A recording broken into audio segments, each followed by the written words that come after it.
చేస్తే రూల్ ప్రకారం పోతాం, చేయలేము, మొత్తం కాదు అని చెప్పిన. ఆ కోపం పెంచుకున్నారు.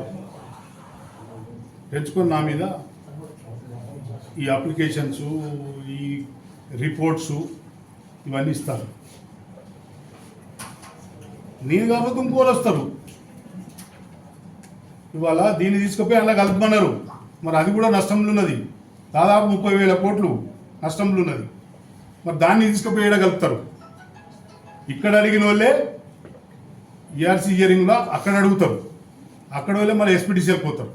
మరి అన్నీ తీసుకుపోయి ట్రాన్స్ఫర్లో కలుపుదామా? డిస్కమ్లను ఈ జీవోలు, ఈ పద్ధతి, వీళ్ళు వచ్చిన పద్ధతి ప్రకారంగా చూస్తే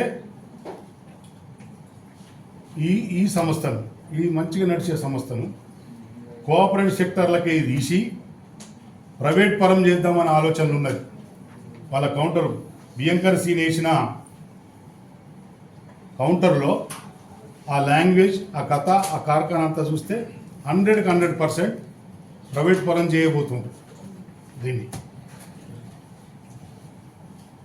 నాకు అనుమానం, డౌట్ వచ్చింది, ఇది ప్రైవేట్ పరం చేయబోతుంది. ఎందుకంటే ఒక సిఎండి 17 జిల్లాలు ఉన్నాయి, ఉమ్మడి 5 జిల్లాలలో 17 సర్కిళ్ళు, ఇది 18వ సర్కిల్. ఒక సర్కిల్కు 3 రోజులు ఇక్కడ ఉండి పర్యవేక్షించింది. మళ్ళా తర్వాత మొన్నొచ్చిండు, ఇది 4వసారి. సబ్స్టేషన్లు అంటే చూస్తారు జనరల్గా, కానీ ఎంత హడావుడిగా అయితే ఎక్కడ చూసినట్టు కనపలేదు. ఇమీడియట్లీ ఇద్దరు డీలను, మిగతా సిబ్బందిని ఏకాఏకి వేసుకొని, మొత్తం హ్యాండ్ ఓవర్ వేసుకొని, వాళ్ళే ఆ ఎండి ఏదో సహకారం చేస్తున్న ఎండిని ట్రాన్స్ఫర్ చేసి ఇంకా మిగతా సిబ్బందిని అటు ఇటు చేసుకొని ఎట్లా చేస్తారు? నీకు క్లియరే కాకపోయా, మెర్జే కాకపోయా, ఎట్లా చేస్తారు? మన సిబ్బందేనా? మేము ఎక్కడ కూడా ఎంపీడీసీఎల్ రూల్ ప్రకారమే మేము అగ్రికల్చర్ కనెక్షన్లు కానీ ఇచ్చినాం, డొమెస్టిక్ అట్లే ఇచ్చినాం, అదే ప్రకారం కమర్షియల్ కూడా అట్లే ఇచ్చినాం. వీళ్ళు మొన్న చెప్తారు కార్నర్ మీటింగ్లలో 1245 కోట్లు డ్యూ ఉంది కాబట్టి వీళ్ళు నడపలేరు, మేము సేవలు బాగా చేస్తాం, మేము అందుకే హ్యాండ్ ఓవర్ చేసుకుంటున్నామని చెప్పారు. నేను సోషల్ మీడియాలో అలా చూసిన. కనెక్షన్స్ 1000 రూపాయలకే ఇస్తాం రైతులకు. ఎస్, ఫిబ్రవరిలో వచ్చింది, ఈఆర్సీ ఇచ్చింది. మన సొసైటీ తీసుకుందాం. మార్చి ఎంసీ మీటింగ్లో తీర్మానం చేసుకున్నాం, కిలో వాట్కు 1000 రూపాయల చొప్పున తీసుకొని రైతులకు కనెక్షన్ ఇవ్వాలని. 4వ తారీఖు నాడు జనరల్ పార్టీ పెట్టుకున్నాం. ఆ జనరల్ పార్టీలో తీర్మానం చేసుకొని ఇవ్వాలనుకున్నాం. ఇది ఏంటంటే సొసైటీలో ఏదైనా తీర్మానాలు ముఖ్యం. తీర్మానాలు చేసిన తర్వాతనే ఏదైనా మనం ఇంప్లిమెంట్ చేయాలి, అమలు చేయాలి. చేయకపోతే ఆడిట్లో ప్రాబ్లం అవుతుంది, పట్టుకుంటారు, మళ్ళీ ఎంక్వైరీలు వేస్తారు, ఎంక్వైరీలు చేసి ఆరోపణలు చేస్తారు, అవసరమైతే తీసుకుపోయి జైల్లో కూర్చొని పెడతారు. అంతేగా? వాళ్ళ అవినీతి గురించి మా మీద చెప్పడం ఏంది? ఇది వింతగా ఉంది, అర్థం కాలేదు.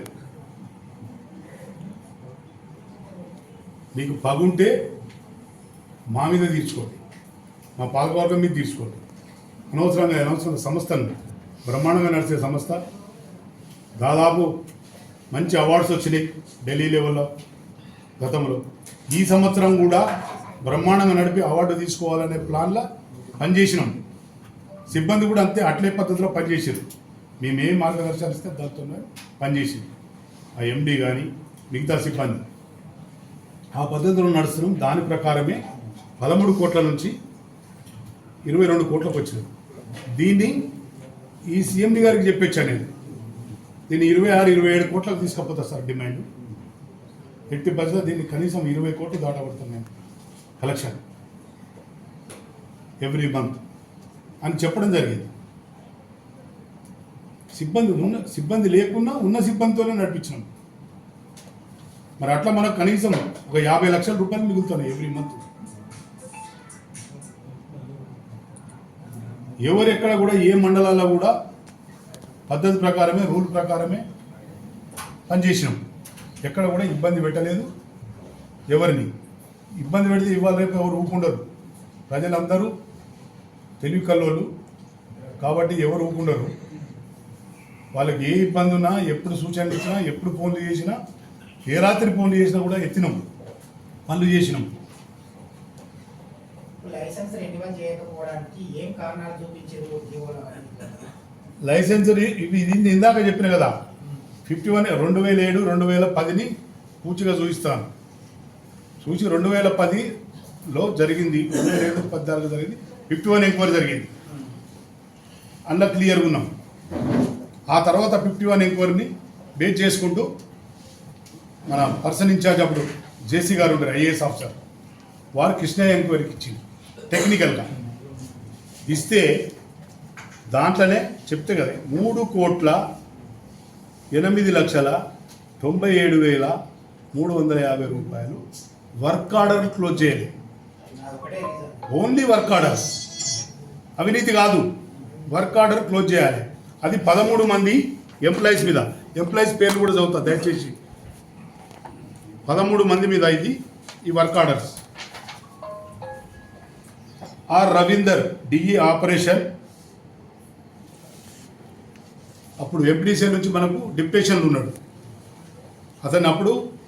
అతనిది ఉన్నది పేరు, అతన్ని సరెండర్ చేయడం జరిగింది ఆ రోజుల్లో. Number 2 Ramanatham AD Gambhiraraopet surrendered AP Transco. అప్పుడు ఏపీ ట్రాన్స్కో ఉంది కాబట్టి తెలంగాణ రాలేదు. ఏపీ ట్రాన్స్కోకు ఆయన డిప్యూటేషన్లు తెచ్చుకున్నాం, మేము పంపినాం. ఆ తర్వాత K Veerareddy AD energy audit and under suspend చేసినాం అప్పటికి అతన్ని. P Ramulu ex AD Vemulawada working 220 kV SB Warangal, అతన్ని తెచ్చినాం. ఈ కే రాములు అంటే రామనాథం రాములు వీళ్ళంతా మన రాజన్న సిరిసిల్ల జిల్లా నుంచి జాబులు చేస్తుంటారు అక్కడ.